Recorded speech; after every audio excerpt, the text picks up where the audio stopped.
All right, McLaughlin-Levrone. This has been, you of course were the first person to sign with Grandstand Track, and it's now finally coming to fruition. What does it feel like to be here in Kingston? It's happening. It's exciting. It's an exciting time, I feel like, for track and field. I think this is a cool opportunity for the athletes, for the sport, for the exposure, and yeah, I think to see it come to fruition, everybody's really excited to be here, and so it's going to be really cool tomorrow just to see the energy in the atmosphere. Yeah. So you've never, or at least in your pro career, you've never opened up this early in the year. Yeah. What is, I don't know, kind of going through your mind, why, how do you feel preparing to open up this early? Yeah, it's definitely a change. I think you just got to be smart.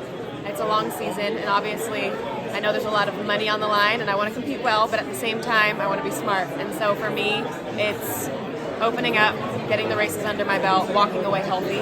To me, that's a win. The money and everything is awesome, but at the end of the day, it's April, and so for me, I just have to be wise about it, and I'm excited. It's a great field. I think it's going to be a great race, both races, and yeah, everybody has a different reason for being here, you know what I mean? But I'm just happy to be in Jamaica. I've never ran here, never been here, so it's really cool, and it's a really exciting experience. Do you set any expectations? Again, you have the two races. The only time you do that is USA's or Olympics or Worlds, right? Do you have expectations on things you want to hit in the 4 hurdles and the 400? I think it's really just kind of figuring out where we're at for training, to be honest. It's training through and figuring out, all right, in April where we're at, where we got to go, what we're trying to work on. I'm sure my coach has some times in his head, but really it's just shaking the cobwebs off, to be honest with you. So. Yeah. And then when you were announced, or at least more recently, it was okay, Sydney could potentially be in some other events as the slams go on. Yeah. What are potentially some of those events you're maybe looking to run? Yeah, I mean, we've looked at possibly the 2-4 group. We've also possibly looked at the 100 hurdles 100 group, which would be an exciting change. So we'll see over the next few slams kind of what happens. But I think it's cool to show the range, get a different variety going, and I love being able to push myself outside the box of 4 hurdles and just challenge myself in that way. Thanks. Can I ask a couple of questions? One, the last time you lost was 2019. In anything? You've broken No, I've lost since then. Really? Not in anything. Yeah, I've lost in the 400. Oh yeah, good. Talk about your event. And you pushed the envelope to 50.6. I remember it wasn't that long ago, it was like a 52.3.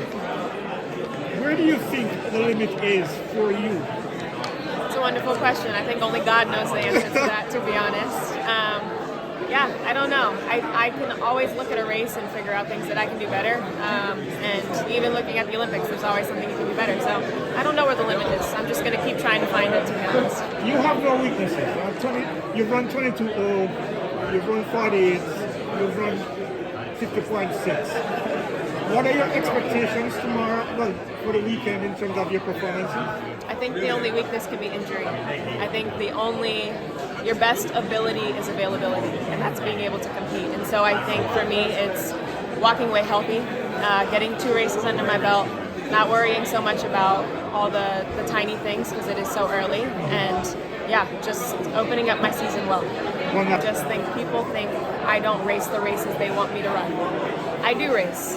And you made a whole video breaking down how many races I won. So, and you can watch this video, I do race, and there's athletes who race even less than I do.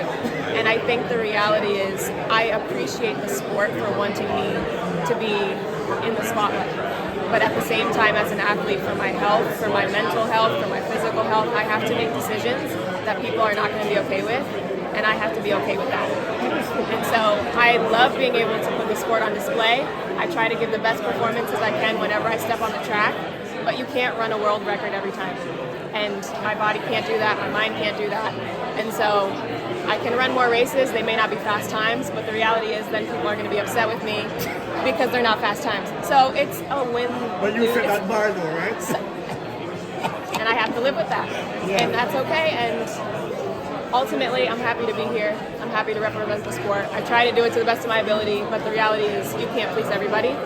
And I'm just going to keep trying to carry myself in a way that represents track and field well. I just saw your ship a couple of years ago. But what are your impressions on the track? Oh yeah, it's great. I love the colors. I've never ran on a green track before, so this is a first. And yeah, I mean, I'm sure it's going to be a very loud, exciting stadium.